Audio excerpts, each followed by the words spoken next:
कहते हैं घायल शेर और भी ज्यादा खतरनाक हो जाता है।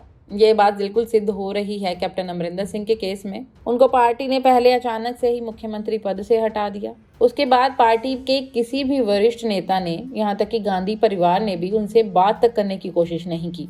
कांग्रेस पार्टी से नाराज चल रहे कैप्टन इस्तीफा देने के बाद गृह मंत्री अमित शाह से मिले थे, जिसके बाद उन्होंने कहा था कि उन्होंने किसानों के मुद्दे पर बात की है। लेकिन सबको आश्चर्य तब हुआ था जब उन्होंने NSA यानी कि national security advisor Ajit Doval से मुलाकात की थी। सब ये कयास लगा रहे थे कि इस मीटिंग के बाद भी जनता को अपडेट दिया जाएगा कि आखिर मीटिंग किस मुद्दे के ऊपर थी, लेकिन इस मीटिंग के बाद किसी भी तरह की कोई सूचना नहीं दी गई। लेकिन अब शायद पता चल गया है कि आखिर कैप्टन और अजीत डोवाल के बीच की मीटिंग का मुद्दा क्या था। कैप्टन शुरू से ही कहते आए हैं कि पंजाब की सुरक्षा को खतरा है। वो सिद्धू को ही सबसे बड़ा खतरा बताते आए हैं। साथ ही उन्होंने ये कहा कि पंजाब में ड्रग्स तस्करी बहुत ज्यादा बढ़ रही है। पंजाब के बॉर्डर पर कई बार ड्रोन देखे गए हैं, लिहाजा वो पंजाब की सुरक्षा को लेकर कई बार अपनी आवाज हमने रख चुके हैं। कैप्टन का अजीत डोवाल से मिलना और उसके कुछ ही दिन बाद केंद्र की तरफ से एक फैसला आता है। उस फैसले में ये कहा जाता है कि BSF यानी बॉर्डर सिक्योरिटी फोर्स का अधिकार क्षेत्र अंतर्राष्ट्रीय सीमा से 15 से बढ़ाकर 50 किलोमीटर तक कर दिया गया है। यानी अब BSF 50 किलोमीटर के दायरे में गश्ती, सर्च ऑपरेशन, गिरफ्तारी और जब्ती जैसी कार्रवाई कर सकेगा। पहले की बात करें तो पहले सिर्फ 15 किलोमीटर तक ही BSF को अधिकार क्षेत्र दिया गया था, लेकिन अब उसको बढ़ाकर 50 किलोमीटर कर दिया गया है। और केंद्र सरकार के इस फैसले से सबसे ज्यादा दिक्कत हो रही है कांग्रेस शासित प्रदेश पंजाब को। पंजाब के CM चरणजीत सिंह चन्नी ने इस फैसले को पंजाब के साथ धोखा करार दिया है।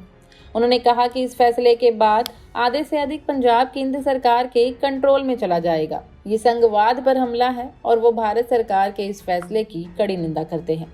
लेकिन कैप्टन अमरिंदर सिंह ने सरकार के इस फैसले की सराहना की है। उनका ये कहना है कि जिस तरह से पंजाब में ड्रग तस्करी और आतंकी खतरा बढ़ रहा है, ऐसे में केंद्र के इस फैसले से पंजाब सुरक्षित रहेगा। उन्होंने साथ में ये भी कहा कि BSF की बढ़ी हुई उपस्थिति और शक्तियां ही हमें मजबूत बनाएंगी।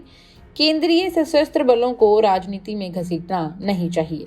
जैसे ही कैप्टन अमरिंदर सिंह ने केंद्र सरकार की तारीफ की, कांग्रेस वालों को गुस्सा आ गया। कांग्रेस के जनरल सेक्रेटरी रणदीप सुरजेवाला ने कैप्टन अमरिंदर सिंह को कहा कि आखिर उन्होंने BSF का क्षेत्र बढ़ाने के लिए केंद्र सरकार को तब क्यों नहीं लिखा जब वो खुद पंजाब के CM रहे थे। तो वहीं कांग्रेस के कुछ MLA कैप्टन अमरिंदर सिंह को BJP का ही बंदा बता रहे हैं। इन सारे इल्जामों का खंडन करते हुए कैप्टन अमरिंदर सिंह ने कहा कि कितनी वाहियात बात है ये। क्या मैं यहाँ बैठा हुआ भारत के गृह मंत्रालय को डिक्टेट कर रहा हूँ? न सिर्फ पंजाब के लिए बल्कि आप कह रहे हैं गुजरात, वेस्ट बंगाल और आसाम के लिए भी। एक ऐसा बंदा जो अपने दम पर अपने स्टेट के इलेक्शन नहीं जीत पाता, उसको राष्ट्रीय मुद्दों पे बोलने का कोई हक नहीं है। केंद्र सरकार के इस फैसले से कांग्रेस पूरी तरह से तिलमिलाई हुई है।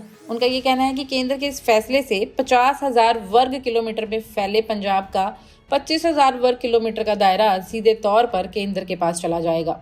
यानी पंजाब पुलिस हमने सिर्फ खड़ी करने के लिए रखी है। आप सीधे सीधे पंजाब में गवर्नर रूल लागू क्यों नहीं कर देते हैं? लेकिन बातें जो भी चल रही हों, अटकनें यही लगाई जा रही हैं कि ऐसा फैसला उस वक्त में आया है जब कैप्टन ने अजीत डोवाल से मुलाकात की है। उस वक्त में आया है जब कैप्टन बार बार पंजाब की सुरक्षा को लेकर बोलते रहे हैं। पंजाब की सुरक्षा को ही निश्चित करने के लिए शायद इस तरह का फैसला लिया गया है।